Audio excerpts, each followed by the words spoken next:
Sa isang realidad na ayaw umunawa at madalas puno ng pagtanggi, ikinuwento na ang Demon King ay tila pilit na hindi tinatanggap ang katotohanan. Nakatayo raw siya roon, tulala, dahil hindi daw kumapit ang itim na apoy na matagal na niyang ipinagmamalaki.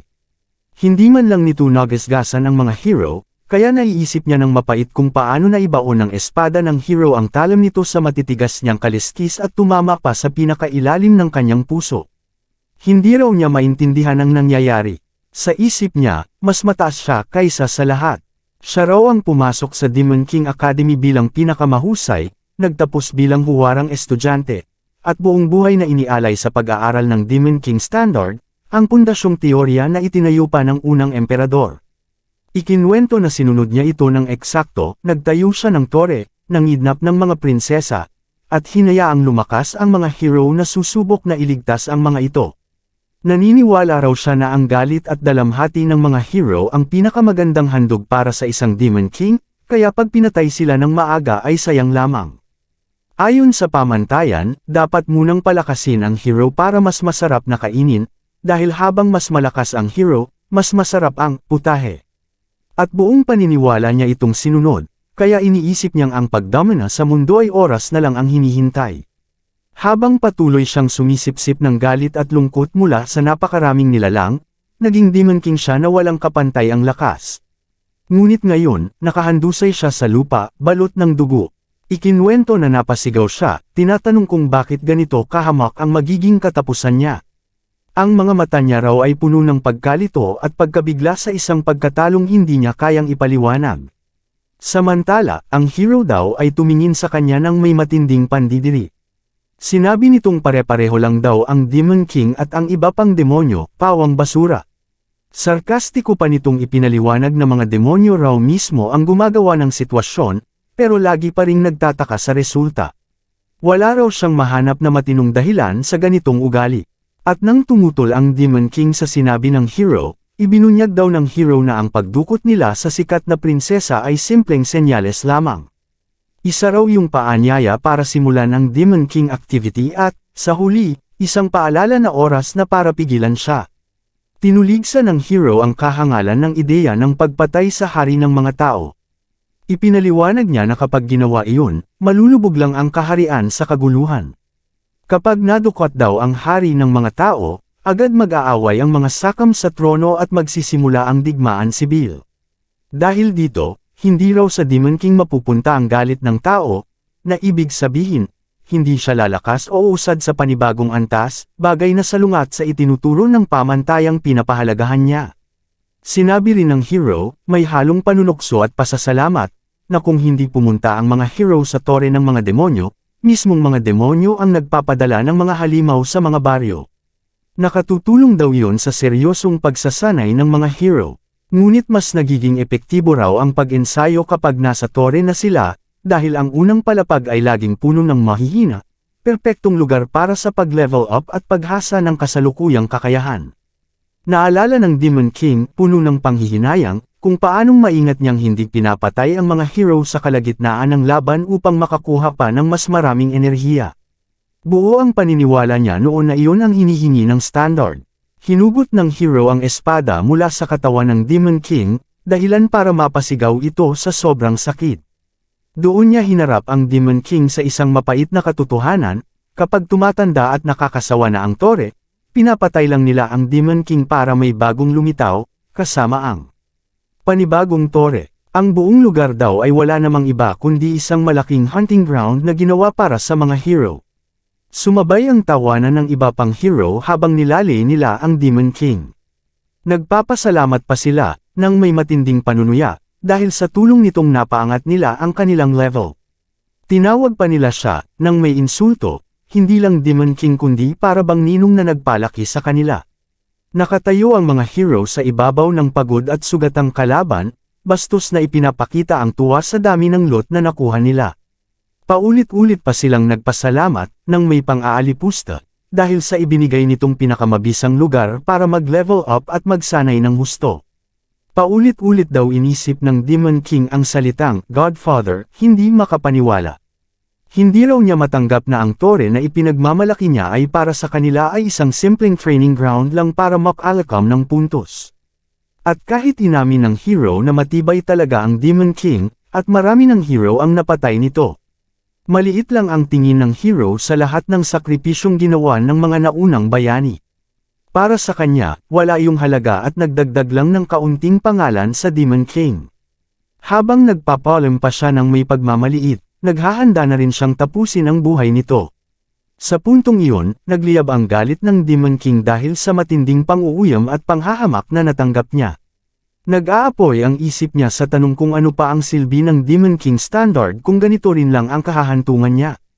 Tumanggi siyang mamatay ng walang saysay at sa ganitong kahiyahiyan na paraan. Kaya buong lakas siyang sumigaw, ipinapahayag na siya ang tunay na Demon King habang napakalakas na enerhiya ang nagsimulang magtipon sa paligid niya. Ngunit bago pa man siya makakilos, pinugutan na siya ng hero. Sa huling saglit ng kanyang buhay, nakita niyang nagtatawanan at nangungut siya ang ibang mga hero habang nakatingin sa kanya. Tinitigan niya sila ng madiin, tila banta na pagbabayaran nila ng mahal ang pang-aalipustang ginawa nila. Sa isip niya, nanumpa siyang maghihiganti. Ngunit tumayo ang hero sa tabi ng kanyang ulo at binalaan ang mga kasama na huwag ito masira. Halata ang kasakiman niya dahil gusto niyang mapasakamay ang mga sungay ng Demon King. Doon biglang napansin ng hero ang kakaibang mga kislap na lumalabas mula sa katawan ng nakabulagtang Demon King. Sa mga huling sandaling iyon, nagpa siya ang Demon King na ayalay ang natitirang patak ng kanyang buhay upang tuparin ang huling mithiin.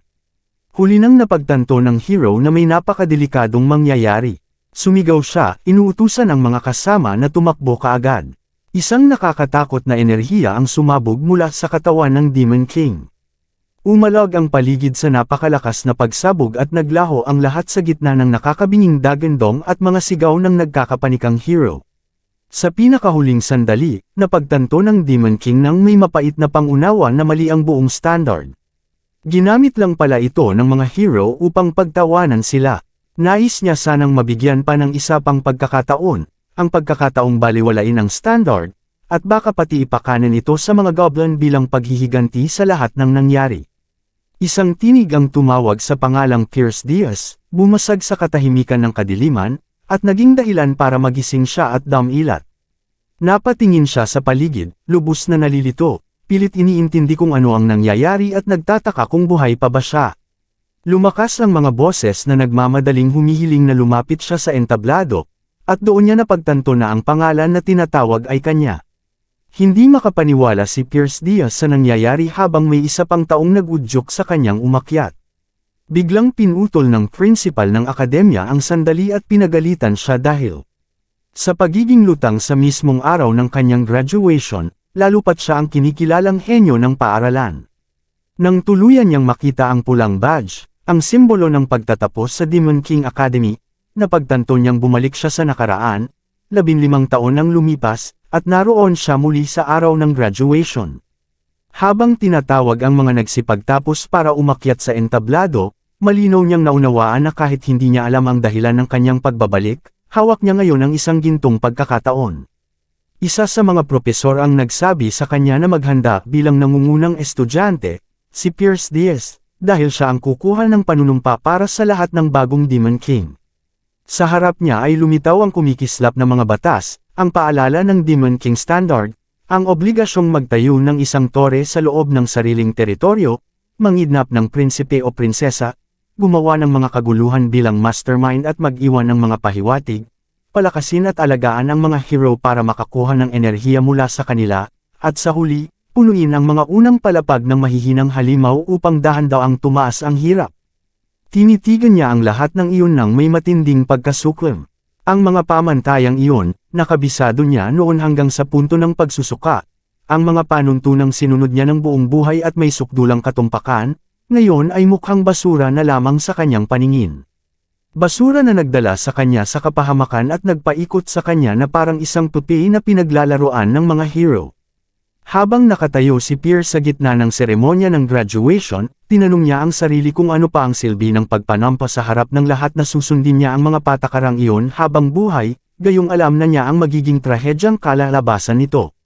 Ramdam niya ang matinding galit sa mismong ideya na uutusan siyang sundin muli ang mga batas na iyon. Hindi nagtagal ang katahimikang pinipilit niyang panatilihin. Tinawag siya ng opisyal, inuutusang lumapit upang bigkasan ang dakilang Standard bilang nangunguna sa klase. Ngunit dito niya tuluyang sinira ang lahat ng inaasahan. Sa malamig at diretso niyang tugon, mariing inihayag ni Pierce ang ganap na pagtanggi. Nabaling ang lahat ng pagtataka at pagkalito ang buong kapilya, hindi maunawaan ng mga kapwa nagsipagtapos kung ano ang nangyayari. Hindi pa siya tumigil sa simpleng pagtanggi. Sumigaw siya, mariing ipinahayag na hinding-hindi siya manunumpa sa isang katawa-tawang panata. Tinawag pa niyang pinakastupido at pinakamababang gawain ang pagsunod sa standard. Ipinahayag niyang malakas, sa harap ng lahat, na ang mga batas na iyon ay basura lamang. Doble ang tensyon at bigla ang pag-aalala sa buong lugar. Naghalo ang pagkabigla at pagka-horror sa mukha ng mga demonyo at estudyante sa hindi pa nangyayaring pagwawalang bahala na iyon. At doon nabura ang dating imahe ng pinakamatalino at pinakamahusay na mag-aaral. Sa mismong sandaling iyon, ayon sa mga nakasaksi, si Pierce Diaz ay naging baliw ng siglo.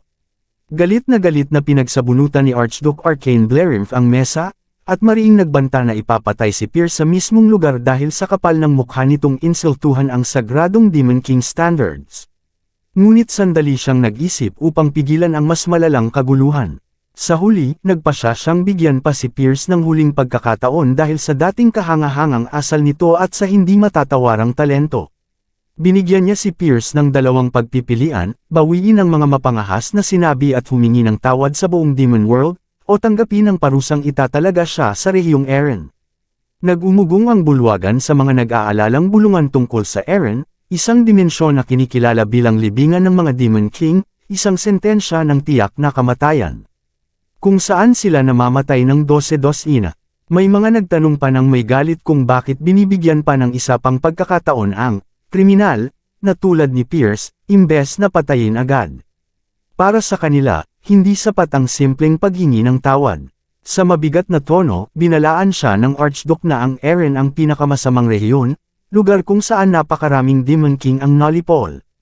Ngunit pinutol ni Pierce ang kanyang salita sa malamig at mapanghamong paraan, at diretsyong humiling na ipadpad siya roon kaagad. Ipinahayag niya ang matibay na desisyon na pumunta sa Eren upang patunayan na ang mga sagradong standard na kanilang pinahahalagahan ay puro kahangalan lamang.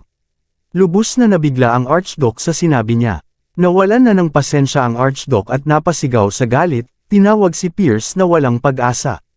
Doon na niya ibinaba ang agarang kautusan, itatalaga si Pierce sa Eren bilang deployment zone. Tinanggal niya lahat ng pribilehiyo na normal na ibinibigay sa mga top Demon King at pinagkaaitan siya ng sinumang demonyong dapat sana ay sasama sa kanya. Bumukas ang malaking gate at tila nilamon si Pierce, kasabay ng mahigpit na utos na ipinagbabawal siyang bumalik sa Demon World hanggat hindi niya natatapos ang conquest. Habang nahuhulog siya sa portal, tinanggap niya ang kanyang kapalaran, iniisip na ito ay natural na resulta ng kaguluhang siya mismo ang lumikha. Naalala niya sa sandaling iyon na ang Eren ang lugar kung saan nakatira ang mga hero na pumatay sa kanyang unang buhay. At napagtanto niyang maging bago pa man siya bumalik sa nakaraan, pinili na niya ang Eren noong una pa, dala ng kayabangan at paniniwalang ang pinakamalakas ay dapat harapin ang pinakamalaking panganib. Inamin niya sa sarili, na ang kayabangan ang naging dahilan ng pagkamatay niya noon. Dahil sinamantala ng napakaraming bayani doon. Ang bulag niyang pagsunod sa mga pamantayan. Sa wakas, maluwag siyang lumapag. Ibinuka ang kanyang mga pakpak. Sa gitna ng nagyayelong paligid ng Irgest Mountains. Sa hilagang kontinente, handa nang simulan ang kanyang bagong paglalakbay. Buo ang pasya ni Pierce Diaz ngayon, na hindi na niya hahayaang maulit ang nakaraan. Ngayon, siya ang gagamit sa mga pamantayan ng mga bayani. Para sa sariling kapakinabangan. Sa halip na maging biktima nito. Bumalik ang mga pangyayari sa panahong. Bago pa magsimula ang seremonya ng pagtatapos. Maingat na inihahanda ni Gordon Derek ang sarili. Pinapaganda ang hitsura, bilang nangunguna at pinakamahusay na nagtapos sa Demon Academy. Ayon sa batas ng mundo ng mga demonyo. Ang akademya ay nagsasanay ng mga demonyo para magsilbi sa mga hari ng mga demonyo. Ang pinakamagaling na demonyo ay itinalaga upang magsilbi sa pinakamagaling na Demon King. Dahil dito, nag-uumapo ang inggit at selos ng mga nagtapos, na pumangalawa at pangatlo, na sana ay mas nagsikap sila, para makamtan ang karangalang magsilbi. Para kay Gordon, lahat ng Demon Kings ay dakila, ngunit naniniwala siyang wala ni isa man ang pumapantay sa kadakilaan ni Lord Pierce Diaz. Tinuturing niya itong isang kababalaghan. Isang nilalang na minsang lumilitaw sa 1,000 taon. Isang inapo ng demonyong dragon, na itatalas sa kasaysayan magpakailanman. Para sa kanya, ang makapagtapos sa iisang taon kasama si Pierce Diaz ay isang napakalaking pagpapala. Pinayagan ng kanyang imahinasyon na malaipad, na sa kanilang dalawa, kaya nilang sakupin ang anumang dimensyon. Naiisip niya ang isang napakalaking estatwa, na magtatampok sa kanila bilang dakilang hari, at ang kanyang tapat na katulong. Buong sigasig niyang pinanggako, na ihuhukit din niya ang sariling pangalan sa maningning na kasaysayan ng mundo ng mga demonyo. Ngunit biglang nabigo ang lahat ng iyon. Nang maalala niya ang sandaling sumigaw si Pierce Diaz, tinawag na basura, ang mga pamantayan. Labis na nagulat si Gordon nang marinig ang sinabi, na winasak ang kanyang pananaw at hindi makapaniwala na ang kanyang idolo ay hinumakan ang sagradong pamantayan. Lubos na nagulo ang kanyang isipan. Punong-puno ng pagkabigla at takot sa mga salita ng kanyang hari. Lumipat ang eksena sa malalim na rehiyon ng Everest Mountain sa hilagang kontinente, kung saan dumating si Gordon na may mabibigat na bag sa gitna ng nagyayelo. Makikitang may mga palatandaan ng pagkalito at kawalan ng pag-asa sa kanyang mukha. Habang nagtatanong sa sarili kung bakit nangyari ang lahat ng ito, nagulat si Pierce Diaz nang makita siya roon. Dahil ipinagbigay alam sa kanya dati na walang sinumang demonyo ang sasama sa kanya. Ngunit sa huli, may isang isinugo. Nang tumingin siya ng mabuti, nakilala niya ito at malugod na sinalubong. Agad na nagtanong si Gordon, habang halos mabuwal sa emosyon, tungkol sa dahilan ng pabagsak at mapanganib na ginawa niya. Ngunit nagkunwari si Pierce Diaz na hindi nakakaintindi, at nagtanong kung ano ang ibig sabihin niya. Sumabog ang galit ni Gordon. Pinapaalala sa kanya ang pag-insulto sa pamantayan sa harap ng lahat, at na ito ang dahilan ng kanilang pagkakatapon sa nakamamatay na rehiyon ng Aron. Tiyak na mamamatay siya dahil dito. Sinikap ni Pierce Diaz na pakalmayan siya, habang niloloko siya at sinabing baka mabuwal sa sobrang pagkabahala. Na sinagot ni Gordon ng sigaw na ang kanyang buhok ay hindi ang problema. Sa mga sandaling iyon, hinihinuhal ni Pierce Diaz ang kasalukuyang kalagayan ng kanyang katulong, kumpara sa dati bago siya bumalik sa nakaraan, kung saan puno siya ng kumpiyansa at katahimikan. Naalala niya ang panahon na hinihikayat siya ni Gordon. Sinisiguro na magkasama nilang malalampasan ang mga hirap, at sinasabing hindi niya mararamdaman ang sigla kung hindi isang simpleng misyon lamang ang gawaing iyon. Napagtanto ni Pierce Diaz na makatwiran ang takot at panik na nararamdaman ni Gordon. Dahil sa malaking kaibahan ng kanilang sitwasyon, kaya napagpasyahan niyang huwag sabihin sa kanya ang katotohanan tungkol sa kanyang paglalakbay sa panahon. Upang hindi niya isipin na baliw si Pierce Diaz. Matapos makahinga ng malalim at may hirap, humingi si Gordon ng paumanhin sa kanyang naunang pagbagsak ng loob, at nagpasya na tuparin ang kanyang tungkulin. Dahil sa realidad ng sitwasyon, muling bumalik siya sa pag-alala sa mga pamantayan. Pinapaalala na ang unang panuntunan ay ang pagtatayo ng tore, ngunit binigyang diin na hindi ito dapat itago o ilagay sa sobrang matinding lugar.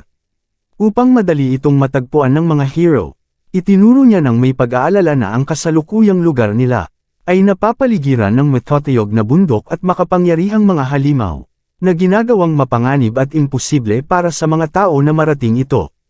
Kaya iminungkahi niyang lumipat sa ibang lugar, ngunit mariing tinanggihan ni Pierce Diaz ang suhestyon, at malinaw na ipinahayag ang kanyang desisyon na itayo ang tore sa eksaktong lugar na iyon. Inilabas niya ang buto ng tore at itinanim ito sa nagyayelong lupa. Ipinaliwanag na kailangan nito ng dugo ng Demon King para umusbong. Nang makita iyon, nabigla si Gordon at muling napuno ng takot. Inaakusahan siya na nilalabag ang pamantayan at sinasayang ang dangal ng Demon King. Ngunit malamig na sumagot si Pierce Diaz, na hindi siya kailanman nanumpa na susundin ang mga batas na iyon. Sa kaibuturan, naunawaan ni Pierce Diaz ang pagkasuklam ng kanyang katulong.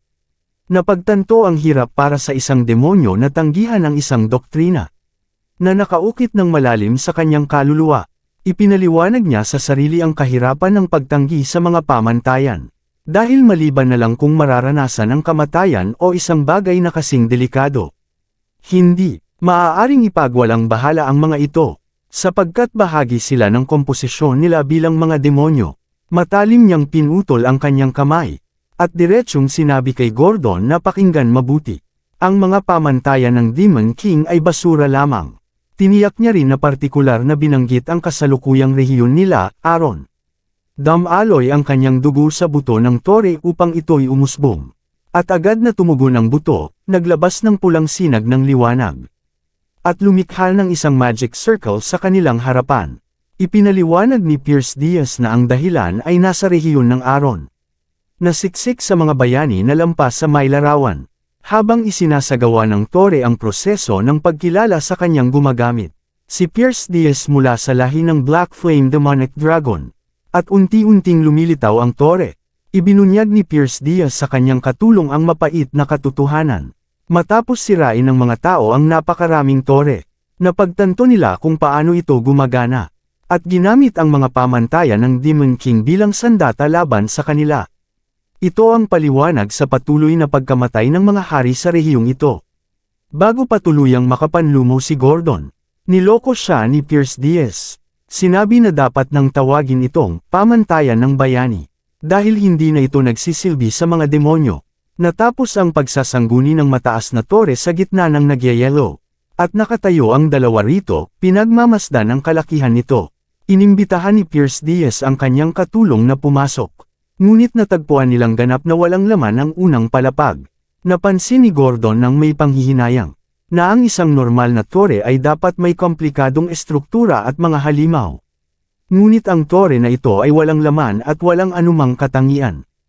Parang dinisenyo para sa isang Demon King na wala ng pribilehyo. Nagpatuloy ang ganitong sitwasyon hanggang sa ikalimang palapag, kung saan naroon ang silid ng hari, na ganun din, walang laman.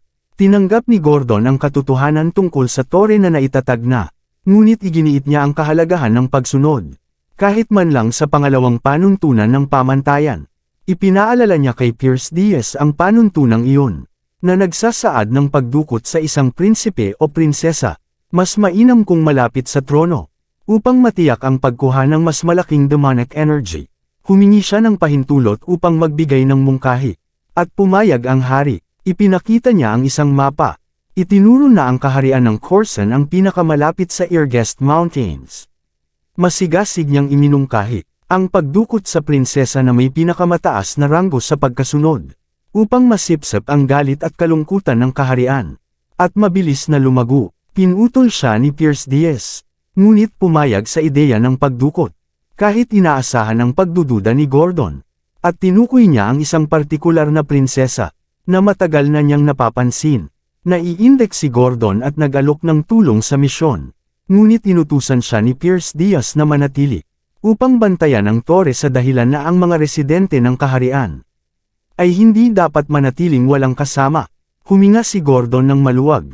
Iniisip na ang kanyang Panginoon ay bumalik na sa katinuan, at ang kanyang mga naunang aksyon ay bunga lamang ng stress sa pagtatapos, na nagbibigay ng pag-asa na maayos ang sitwasyon. Nang tanungin ng katulong ang tungkol sa pagkakakilanlan ng target, nagulat si Pierce Diaz at pinili ang kaharian ng Hilderan, isang bansa sa malayong timog, at pinakamalayong posibleng lugar mula sa tore. Lumipad si Pierce Diaz patungo sa bintana ng isang malayong kastilyo. Itinukoy ang kanyang target bilang ika-13 prinsesa, ang may pinakamaliit na presensya at pinakamahina ang impluwensya sa lahat. Pumasok siya sa silid ng prinsesa. Inaanunsyo ang kanyang pagdating upang dukutin siya, na nagpatingala kay Gordon, na sumigaw sa kabilang dulo, na ang pagpili na ito ay kabaligtaran ng pamantayan. Samantala, tinitingnan siya ng prinsesa ng may pagtataka. Nagtatanong kung sino siya. Pumasok si Pierce Diaz sa silid ng prinsesa. Malamig na inanunsyo na siya ang Demon King at dumating upang dukutin siya. Ngunit sinalubong siya ng prinsesa ng bahagyang tawa, na tila kakaiba sa ganoong sitwasyon. Sa halip na matakot, tinanong niya siya ng matapang at may pagkukumpisal. Kung sigurado siya sa kakayahan niyang hawakan siya, na labis na nagulat si Pierce Diaz. Itinuring ni Pierce Diaz na kakaiba ang tanong. Nag-iisip sa sarili kung iniisip ba ng prinsesa na biro lang ang mga Demon King. At sagot niya, may ganap na kumpiyansa, na syempre, bilang Demon King, kaya niya. Dahil dito, nagulat siya sa agarang pagsuko ng prinsesa, na sinabing papayagan niya siyang dukutin siya, na lalong nagdulot ng pagkabigla at pagtataka kay Pierce Diaz. Nag-alinlangan si Pierce Diaz sa kaina hinalang kalmadong ito, at tinanong siya tungkol sa anumang balak na plano. Ngunit sumagot ang prinsesa na matagal na niyang inaasahan na mangyayari ito. Bilang isang prinsesa, binalaan niya ang prinsesa laban sa pagtatangkang linlangan siya. Sinisiguro na hindi siya magiging maawin at hindi papayagan siyang makaloko, dahil siya rin ay nasa desperadong kalagayan. Ngunit itinanggi ng prinsesa ang anumang pagsasabuatan. At tinanong ng lohikal kung paano siya makakapaglatag ng bitag, kung hindi naman niya alam ang pagdating niya ngayon. Kinilala ni Pierce Diaz sa sarili ang lohikal na punto ng prinsesa. Ngunit hindi niya maalis ang kakaibang pakiramdam ng pagkabalisa. Pinutol ng prinsesa ang kanyang pag-iisip, sa pamamagitan ng pag-anyaya sa kanya na umalis at iniabot ang kanyang kamay. Dinala niya ito at lumipad pabalik sa kanyang tore sa Ervis Mountains. Pagdating nila, sinalubong siya ni Gordon ng may pananabik at tensyon. Inutusan ni Pierce Diaz na ilagay ang prinsesa sa isang sulok. Sa ika-4 na palapag, imbes na sa bilangguan. Ipinaliwanag na ito ay dahil sa kakulangan ng kanyang paglaban. At sa kanyang kagustuhang bigyan siya ng kaunting kaluwagan.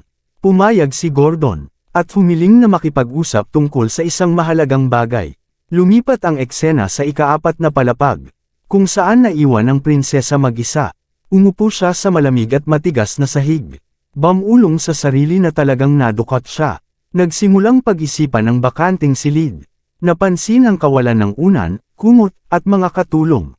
At ang kakulangan ng mga magagandang hardin at iba pang aspeto ng luho na nakasanayan niya sa kaharian. Sa kabila ng lahat ng kakulangan, murmur niya ng may misteryosong ngiti, na hindi naman ganoon kasama ang sitwasyon. Samantala, ipinakita ni Gordon sa kanyang Panginoon ang isang imbitasyon, na dumating mula sa tore ng mga halimaw. Ipinaliwanag niya na ito ay isang welcome party para sa bagong Demon King. Ngunit niloko ni Pierce Diaz ang ideya. Itinuring itong isang kawawang pagtatangka upang guluhin siya at ipakita ang kapangyarihan laban sa kanya. Dagdag pa niya, ang pagmamalaki ng mga Demon King. Karaniwan ay pumipigil sa kanila na makipagtulungan.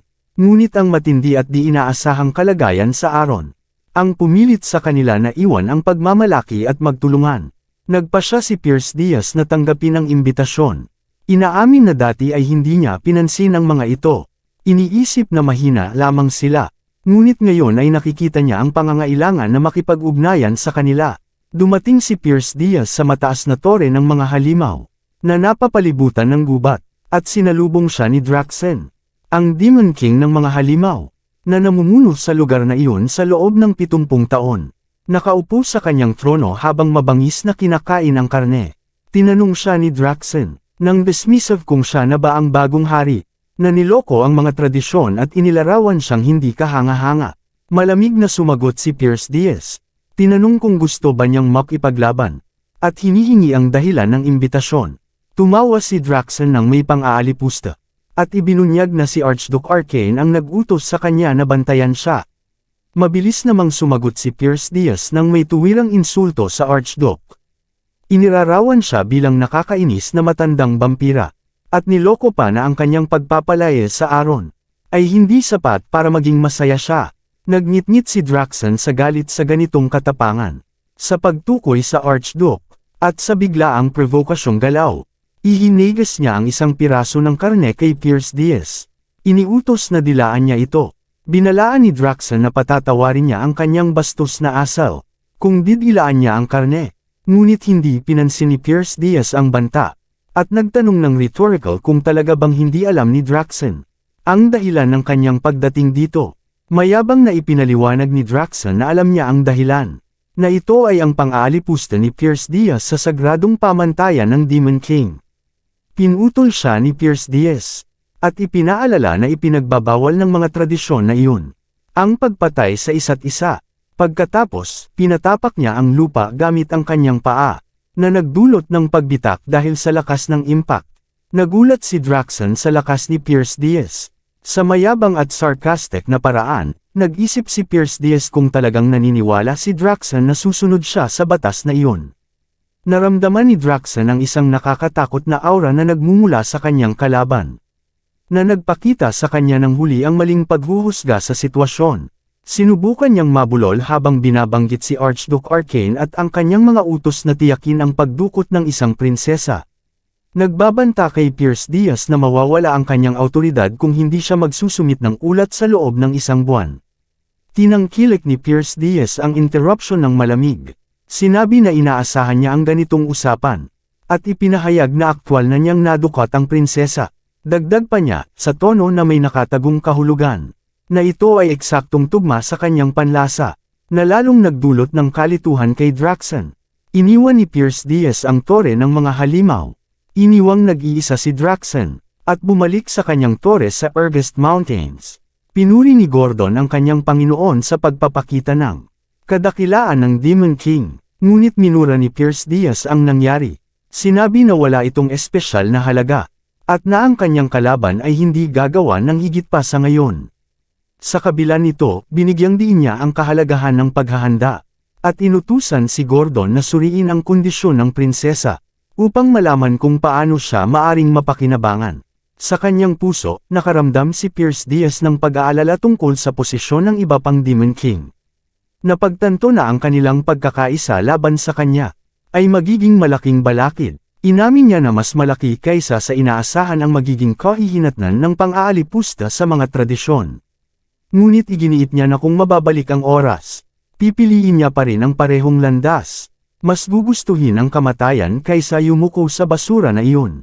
Nagpasya siyang hindi na ulitin ang mga pagkakamali ng nakaraan, at itayo ang kanyang pundasyon mula sa simula.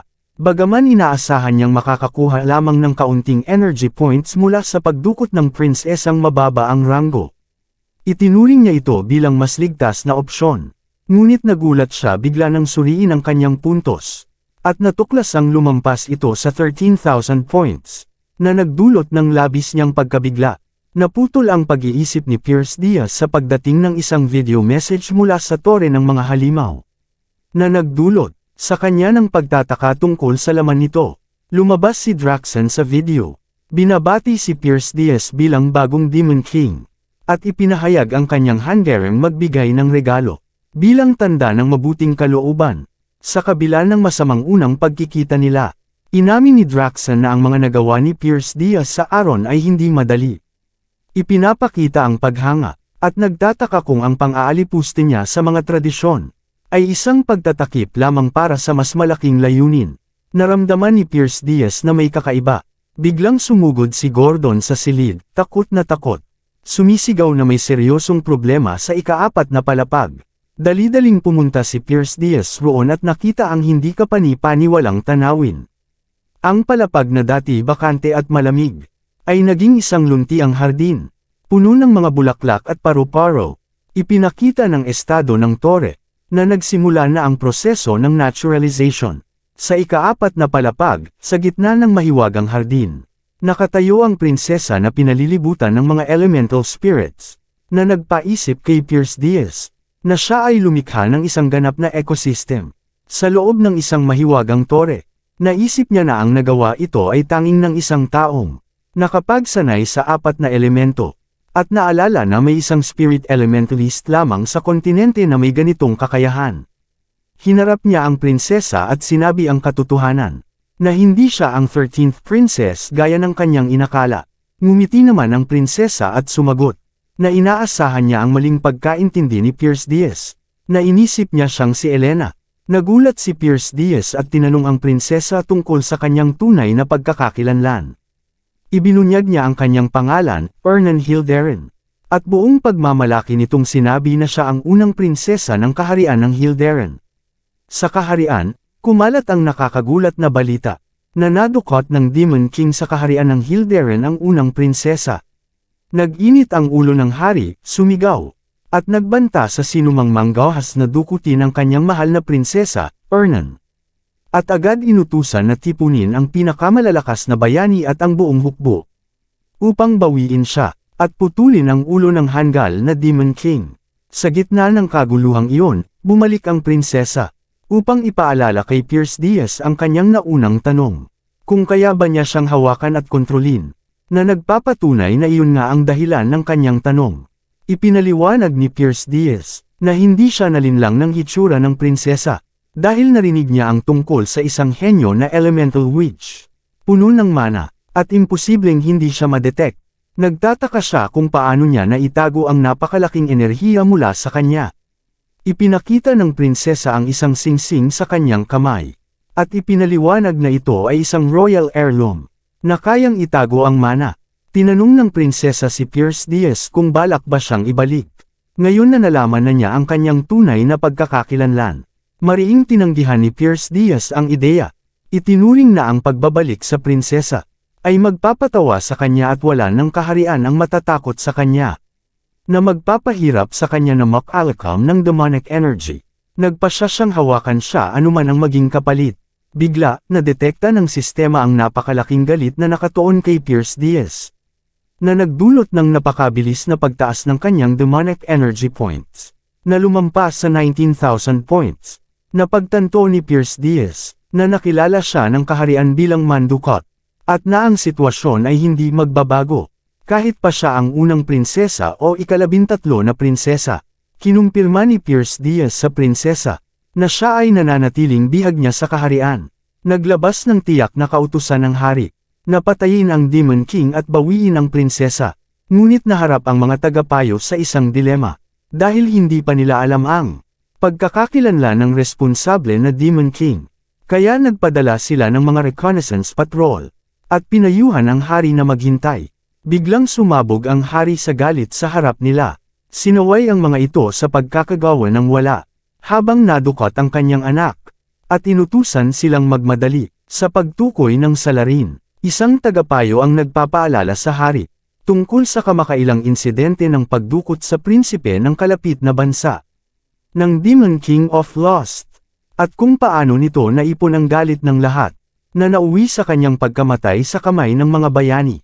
Nagulat at nagtataka ang hari, kung bakit may naglakas loob na ibang Demon King na dukutin ang kanyang prinsesa. Sa kabila ng malinaw na halimbawa ng kapahamakan, napagtanto ng ibang tagapayo na may kakaiba nga sa sitwasyon. Nalaglag ang pag-iisip ng hari at inisip niya, na ang balita ay nagpapahiwatig ng biglaang paglabas ng bagong Demon King. Dumating ang isang sundalo, upang magbigay ng mahalagang impormasyon, na may natukoy na bakas ng teleportation magic, patungo sa hilaga, sa direksyon ng Irgest Mountains. Nagulat ng husto ang hari at ang kanyang mga tagapayo sa destinasyon. Dahil ang Irgest Mountains ay nasa malayong hilaga, habang ang kanilang kaharian ay nasa malayong timog, sa tore ng Demon King. Nagpakita ng pag-aalala si Gordon tungkol sa pagdating ng hukbo ng kaharian ng Hilderan. Ngunit si Pierce Diaz ay nakangiti ng may kumpiyansa, tiyak na hindi maaabot siya ng kaharian ng Hilderan, dahil sa panganib ng daan, at sa dami ng mga bansa sa pagitan nila at ng bundok. Kinalkala niya ang malawak na distansya, at ang mga geographical at politikal na hadlang, na pipigil sa pagdaan ng hukbo sa ibang bansa. Dagdag pa ni Pierce Diaz, hindi bubuksan ng mga bansang nasa daan ang kanilang mga hangganan para sa banyagang hukbo. Kaya iisa lamang ang opsyon, kumontak sa Heroes Guild. Sumunod ang hari sa realidad at iniutos ang pakikipag-ugnayan sa Heroes Guild. Ngunit sa punong himpilan ng guild, namayani ang takot at pag-aalinlangan. Nang marinig nila na ang destinasyon ay ang Irgest Mountains, tumanggi ang mga bayani na isugal ang kanilang buhay sa lugar na punong-puno ng mga demonyong halimaw, dahil alam nilang ipapadala sila ng hari ng Hilderan sa tiyak na kamatayan. Tamang-tama ang prediksyon ni Pierce Diaz sa sitwasyong ito, dahil alam niyang ang mga bayani na pinapagana ng pera ay hindi magtatangkang pumunta sa napakapanganib na lugar, at dahil dito, pinili niyang itayo ang kanyang base doon. Namangha si Gordon sa maingat na plano at malalim na kaalaman ni Pierce Diaz tungkol sa Aron. Napakiramdam niya, tila nanirahan ang kanyang master sa lugar na ito noon pa. Sa kabila ng malinaw na paglabag sa mga alituntunin, sa kaharian, Sumigaw ang hari sa matinding pagkabigla at galit. Dahil walang bayani ang lumapit upang gampanan ang misyon. Nagtataka kung paano nila tinatawag ang kanilang sarili na mga bayani. Habang nabigo sa pagsadyap sa prinsesa, sinubukan ng tagapayo na pakalmehin siya. Ipinapaliwanag na, iba ang mga bayani sa rehiyon ng Aron kumpara sa iba. Dahil mas inuuna nila ang material na kita kaysa sa anumang bagay. Kaya napakapili nila sa kanilang mga misyon. Samantala, sa loob ng tore, sinusuri ni Pierce Diaz ang system store, na nag-aalok sa kanya ng pagbili ng mga sundalo tulad ng mga kalansay.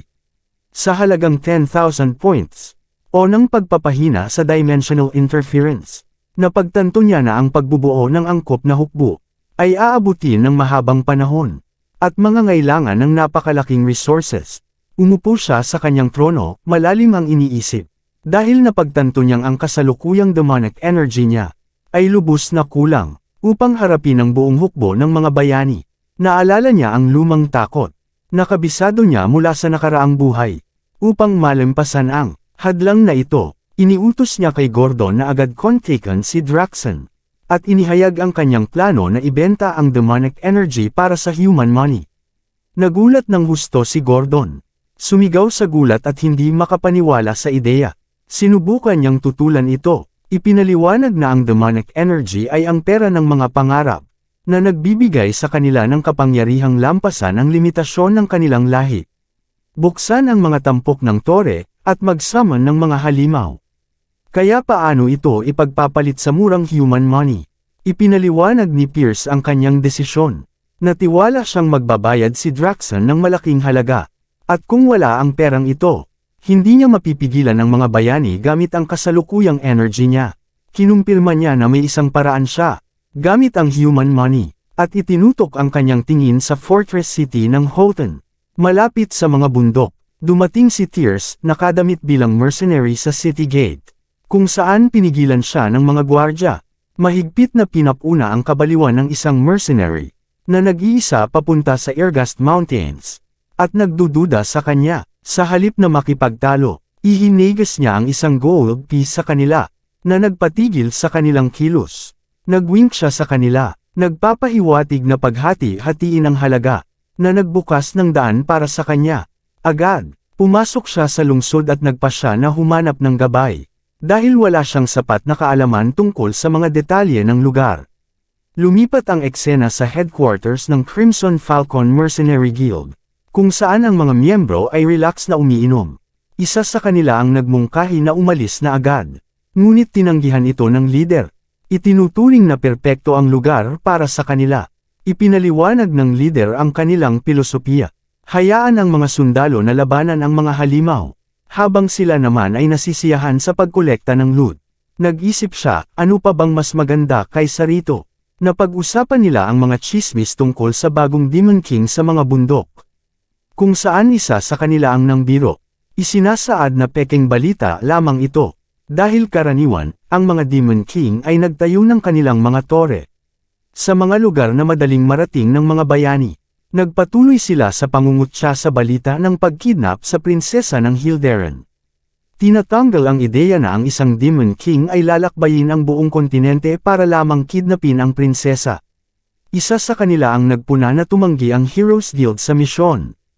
Pagkatapos nilang marinig ang destinasyon, sa huli, napagpasyahan nila na ang buong pangyayari ay isang palabas lamang, at isang paraan para makapag-extort ng mas maraming pera. Sumang-ayon ang leader sa kanilang opinyon. Kinilala ang kabaliwan ng mga taong ito pagdating sa pera. Biglang lumitaw si Pierce sa likod ng leader, at doon niya naunawaan ang dahilan ng kanilang pag-uugali. Tumalon ang mga mercenaryo, natakot sa biglaang paglitaw niya sa gitna nila. Nagtatanong kung sino siya. Ngumiti si Pierce nang may pang-uuyam. Napansin na tila may malawak silang kaalaman sa mga bagay-bagay.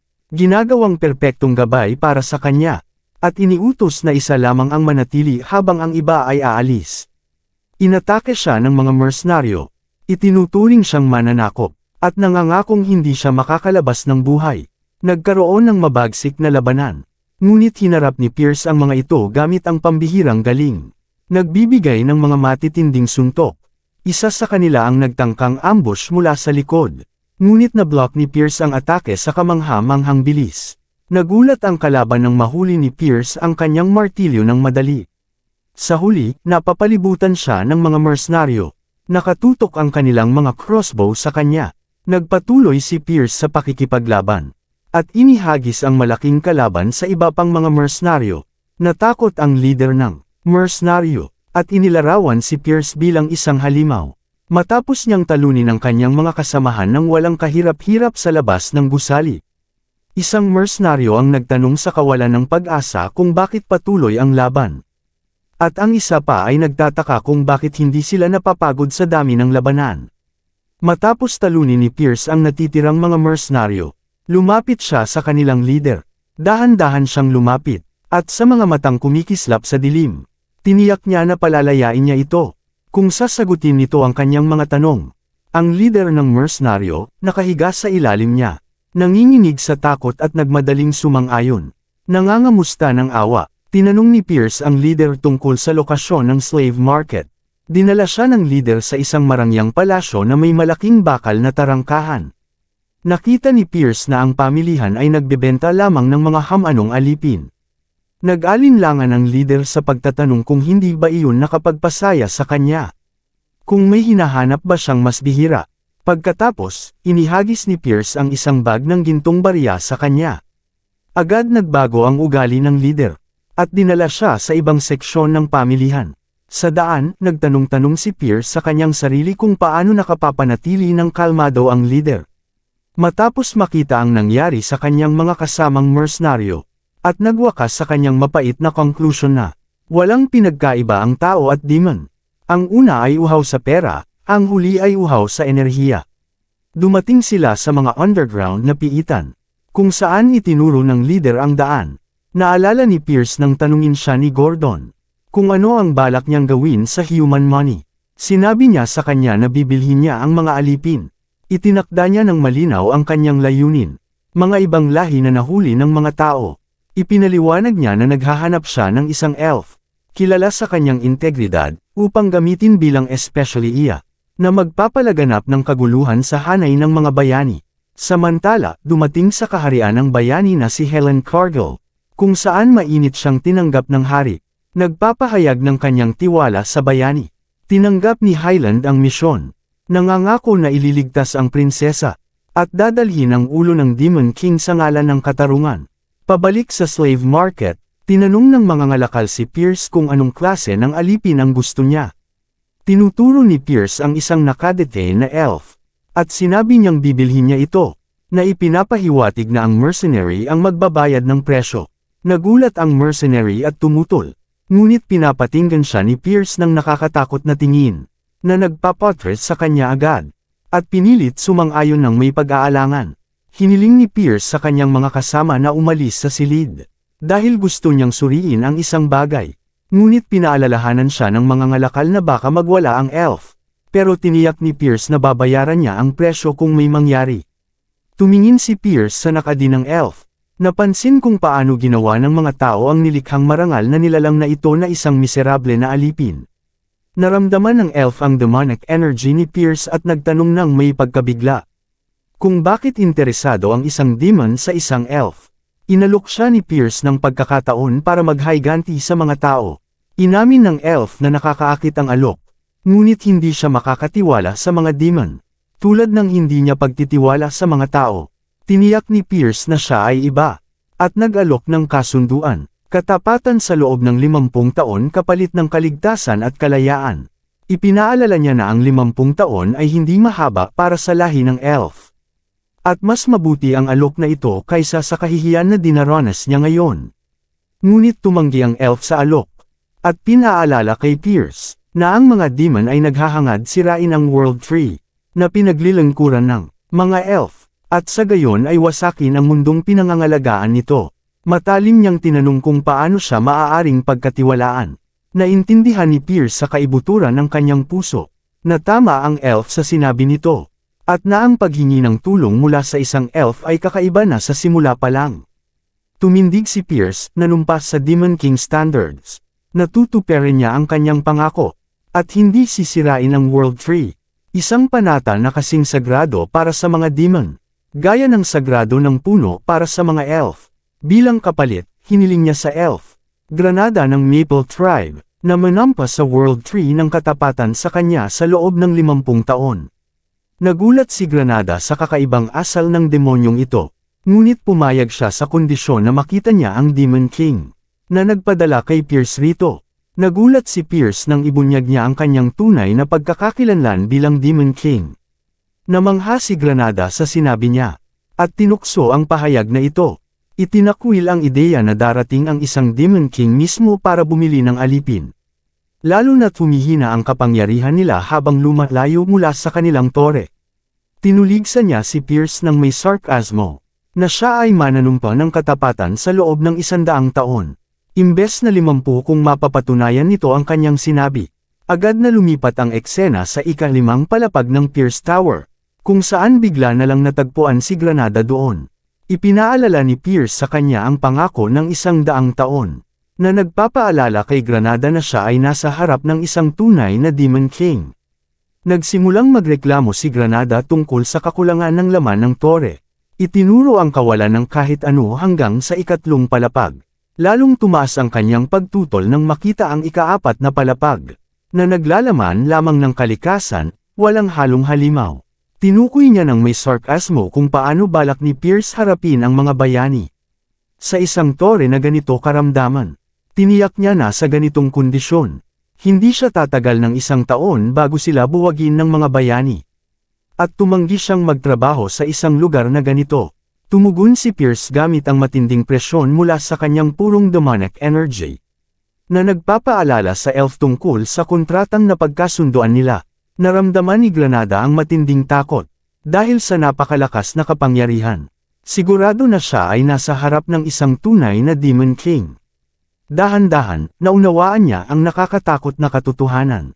Kahit na walang laman ang tore, ito ay nasa Irgest Mountains. Punong-puno ng disaster-level monsters. Ngunit walang halimaw ang umatake sa kanila habang dumadaan.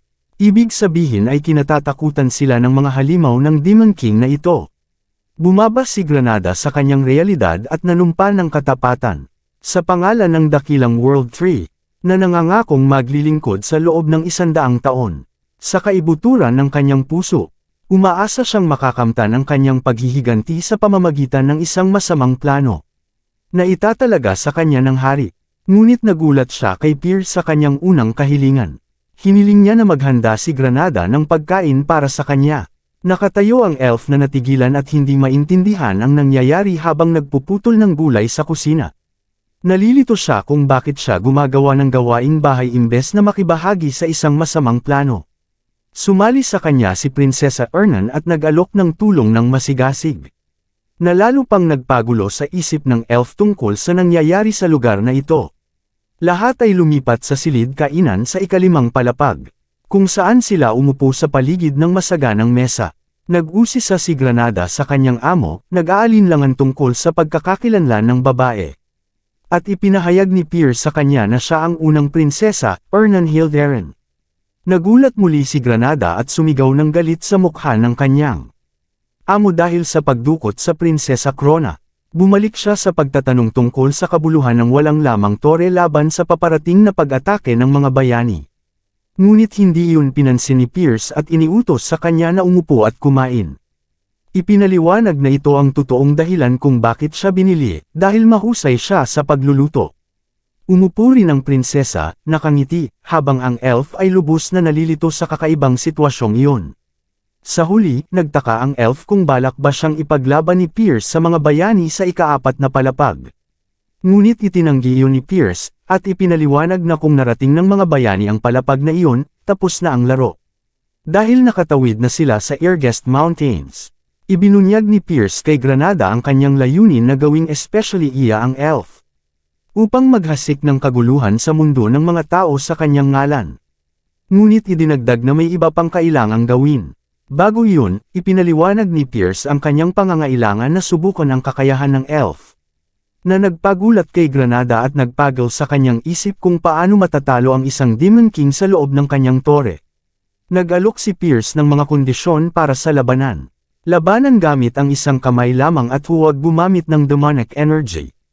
Kapalit ng pagbawas ng tagal ng kontrata ng 50 taon kung manalo ang elf.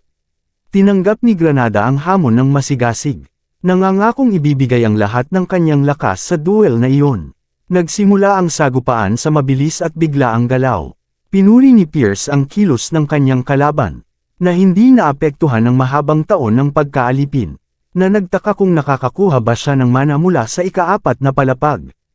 O pinahusay ang kanyang pisikal na kakayahan, at inilarawan ang estilo nito bilang akma sa lahi ng elf. Tumugon si Granada sa pamamagitan ng malakas na atak na mahika. Pinapatunayan ang kanyang kakayahan na lampas sa normal na elf, at nagbabala kay Pierce laban sa maling pagpili ng kalaban. Sa kabila nito, nagawa ng elf na itali ang paa ni Pierce gamit ang mahikal na ugat ng halaman. Nakita niya rito ang gintong pagkakataon na mabawi ang kanyang 50 taon. Dahil lantad na ang depensa ng kanyang kalaban, inihain niya ang isang direktang at tiyak na atake kay Pierce. Ngunit bigla siyang nagulat sa aura ng nakakatakot na kapangyarihan, at naalala ng may takot kung sino ang kanyang hinaharap. Tiniyak ni Pierce sa kanya na panatilihin ang kanyang pangako, na hindi gagamit ng demonic energy, at kokontrolan ang kanyang kapangyarihan upang hindi siya mapatay. Sinubukang pigilan siya ni Granada sa takot, ngunit naghatid si Pierce ng malakas na suntok, na nagtapos sa kanilang sagupaan. Lumipat ang eksena sa lungsod ng Horton Walk, kung saan naroon ang punong tanggapan ng Crimson Falcon Mercenary Guild. Malugod na tinanggap ng mga mercenaryo si Pierce. At sa pagkakataong ito ipinahayag nila ang kanilang karangalan na makilala siya muli. Nag-alok si Pierce na kunin ang kanilang serbisyo sa loob ng 1 taon. At pumayag ang leader ng guild. Agad niyang tinanong ang tungkol sa budget, habang isang kasapi ay nagmumura ng tahimik. Naiinis sa kanilang leader na tila humahanga sa taong nanalo laban sa kanila. Itinapon ni Pierce ang mabigat na bag na puno ng ginto bilang paunang bayad. Ipinahayag ng mga mercenaryo ang kanilang walang hanggang katapatan sa kanya. Sinabi na ang pagiging tapat ay bahagi ng kanilang ugali. Samantala, seryosong pinag-isipan ng kanilang leader kung papalitan ba sila ng ibang squad sa hinaharap. Iniutos ni Pierce na isama ang lalaking kasama niya sa kanilang koponan. Ipinaliwanag na siya na ang magbibigay ng kanyang mga utos mula ngayon. Na nagdulot muna ng pag-aalinlangan sa mga mercenaryo. Lumapit si Granada at ipinakilala ang kanyang sarili, na nagdulot ng pakiramdam ng kalungkutan, at pag-iyak sa mga mukha ng mga mercenaryo, habang niyayakap nila si Granada matapos mapansin ang sugatang mukha niya, na resulta ng pambubugbog ni Pierce, na nagpatibay ng damdaming pagkakakilanlan sa kanya, dahil naranasan nila rin ang parehong kapalaran. Napag-isip-isip ni Pierce sa kanyang sarili na ang mga mercenaryong ito, sa kabila ng karaniwang hitsura, ay mga propesyonal na nagtatrabaho sa rehiyon ng Urgest, at hindi madaling mapalitan. Napagtanto rin niya na ang nag-iisang bayani na pumayag sa kahilingan ng kaharian ng Hildern ay si Helen Cargill, ang bayani na tinalo ang Demon King ng Lost. Ipinahayag ni Pierce sa mga mercenaryo na siya na ang kanilang bagong leader, at ibinahagi ang kanilang unang misyon. Imbestigahan ng bayani, si Helen Cargill, na inempleyo ng kaharian ng Hildern. Sumagot ang mga mercenaryo ng masigasig at seryoso. Ipinapakita ang kanilang pagsunod sa utos. Bumalik si Pierce sa kanyang tore, habang iniisip ang susunod na hakbang. Pagkatapos iwan ang usapin tungkol sa mga bayani kay Granada, napagpasyahan ni Pierce na dumating na ang oras upang palakasin ang kanyang personal na kapangyarihan. Dahil nabenta na niya ang lahat ng demonic energy points na karaniwang ginagamit para palakasin ang tore o ang hari. Ang tanging natitirang paraan para madagdagan ang kanyang kapangyarihan ay iba. Ang kanyang pinili ay ang Soul Flower, isang mana crystal na tumutubo matapos sumipsip ng enerhiya mula sa kalikasan, at nagbibigay ng napakalakas na kapangyarihan sa sinumang kumain nito. Naisip ni Pierce sa kanyang sarili na sa Urgest Mountains, dahil sa matitinding mana storms at malalakas na halimaw, ang kalikasan ay nanatiling dalisay at hindi pa nagagalaw ng tao, na nagbigay daan sa soul flowers na sumipsip ng mana ng kalikasan ng maraming taon. At maging lubos na puro, itinuturing niya ang lugar bilang isang nakatagong kayamanan para sa mga bulaklak na ito. At kahit na hindi kasing epektibo ng demonic energy, Mas mabuti pa rin kaysa wala. Kaya't nagpa siya siyang hanapin ang mga ito. Binigyan siya ni Gordon ng babala tungkol sa panganib ng pagpunta ng walang paghahanda. Inaangkin na parang paghahanap ng karayom sa dayami. At pinaalala na aatakihin siya ng mga halimaw sa unang pagkakataong makita siya. Sumagot si Pierce nang may kumpiyansa na kaya niyang harapin ang mga halimaw. Ngunit inamin ang hirap sa paghahanap ng mga bulaklak. Tulad ng sinabi ni Gordon. Maliban na lang kung may taglay siyang mahusay na mana detector. Ang kanilang usapan ay biglang naputol nang may bahagyang katok sa pinto. Sumilip si Princess Ernan na may cute na asul na slime sa ulo. Tinanong kung abala sila. Nagulat sina Pierce at Gordon sa kanyang pagdating. Lumabas ang prinsesa ng masaya. Tumakbo at naglaro kasama ang mga elemental spirits. Pinupuno ang paligid ng kagalakan at halatang sobrang natuwa siya. Ipinahayag ng prinsesa ang kanyang labis na kasiyahan. Sabing nagsawa na siya kamakailan. At pinaalala kay Pierce ang kanyang pangako. Napahintulutan siyang ayusin ang ika-4 na palapag ayon sa gusto niya. Namangha si Pierce habang pinagmamasdan siya. Napansin niyang naayos na niya ang lugar ayon sa kanyang panlasa. Nagtataka kung hanggang saan aabot ang kanyang kagustuhan. At ang mismong pag-iisip na ayusin ang tore ng isang Demon King ay tila isang kakaibang bagay na lang sa sarili nito. Ngumiti ang prinsesa ng mahinhin sa kanya. Sabi niyang hindi niya inasahan na pahihintulutan siyang lumabas ng tore. Ngunit masaya siya na dumating siya para tingnan ito. Biglang niyakap siya ni Pierce sa kanyang mga braso. Hiniling na humawak siya ng mahigpit. At lumipad palabas ng tore bago pa man niya maintindihan ang nangyayari. Lumipad sila sa himpapawid ng mabilis. At tumingin ang prinsesa sa mundo mula sa itaas ng. Malaki ang kanyang mga mata sa pagkabigla. Aminado siyang hindi niya napansin ang kagandahan ng tanawin noon. Dahil lagi siyang nasa dilim nang siya'y dinukot. Namangha siya sa tanawin ng pagsikat ng araw at mga ulap. At bamulong sa sarili kung gaano kalawak ang mundo. Naalala niya ang kanyang monotonous na buhay sa palasyo. Kung saan bawat araw ay pareho lang sa nakaraan. Mula sa magical training hanggang sa pag-aaral ng mga batas. At akala niya gugugulin niya ang buong buhay niya ng ganito hanggang sa mamatay. Sinabi niya kay Pierce na baka siya lang ang tao, nalilipad sa ibabaw ng Ergast Mountains. Hindi pinansin ni Pierce ang mga impormasyon. At agad niyang itinutok ang atensyon ni Ernan sa gawaing kailangan niyang gawin. Hiningi ng prinsesa na tawagin siya sa kanyang pangalan, Ernan. Dahil magtatagal sila sa piling ng isa't isa. Pumayag si Pierce, ngunit sinabihan siya dahil nakalimutan ang kanyang posisyon. Nagbabanta na ipapadala siya sa ilalim ng bilangguan kung hindi niya gagamitin ang kanyang mga espiritu para hanapin ang mga soul flower. Humingi ng paumanhin si Ernan. At ginamit ang kanyang mga espiritu ng tubig at hangin upang maghanap. Inaasahan ni Pierce na tatagal ang paghahanap. Ngunit kampante siyang mas mabilis sila kaysa sa kanya. Biglang sumigaw si Ernan na may natagpuan siya. Dama po si Pierce sa tinukoy na lugar. At nakita ang mga halimaw na nakapaligid sa bulaklak. Sinabi rin niya na may mga bisita na nauna rito. Lumabas ang isang grupo ng malalaking halimaw. At ipinaliwanag ni Pierce kay Ernan na ang mga ito ay lahi ng mga demonyo. Na umalis sa mundo ng mga demonyo. Hiniling niya sa kanila bilang Demon King. Na sumunod sa kanyang utos. Huwag galawin ang bulaklak at umalis. Ngunit tumanggi ang mga halimaw na sumunod. Sinabi nilang hindi sila nakikinig sa mga demonyo. Hindi nila gusto ang mga ito. At nagbanta na patayin siya. Tumawa si Pierce nang may pangungutya. Kinilala na tama si Gordon. At naisip ang pagkakamali niya sa inaasahan na may lohikal na pag-iisip ang mga halimaw. Nagdesisyon siyang sunugin silang lahat at gawing abo. Matindi ang atake ng mga halimaw. Sumisigaw ng may galit upang ipagtanggol ang itinuturing nilang sa kanila. Nagsimula ang labanan sa gitna ng sigaw ng sakit at apoy. Inatake ng mga halimaw si Pierce. Sumisigaw sa galit, ngunit sinunog ni Pierce ang lahat ng nakaharang sa kanya. Isa sa mga halimaw ay nag-utos na sugurin ang pinakamahina muna. At itinuro si Ernan. Ang mga halimaw ay biglang sumugod kay Ernan ng may napakalakas na puwersa. Ngunit naglabas si Pierce ng nagbabagang apoy patungo sa kanila, na nagpatay sa lahat habang matatag na nakatayo si Ernan. Naalala niya na ang mga orc ng Bull Tribe ay kilala sa kakayahang talunin ng mga ogre kung sila'y magtutulungan. Ngunit nakita niya ang mga halimaw na walang magawa at hindi makalapit sa kanya. Nagpalabas si Pierce ng napakalakas na demonyong enerhiya, na nagpapalam kay Ernan ng nakamamatay na kapangyarihan nito. Sa isang iglap, ang paligid ay naging ganap na pagkawasak, kung saan nakatayo si Pierce mag-isa sa gitna ng mga bangkay. Namangha si Ernan sa dalisay na mana na nagmumula sa ruby spiritual flower, na may katangian ng tubig at yelo, na nakita niya sa gitna ng nyebe.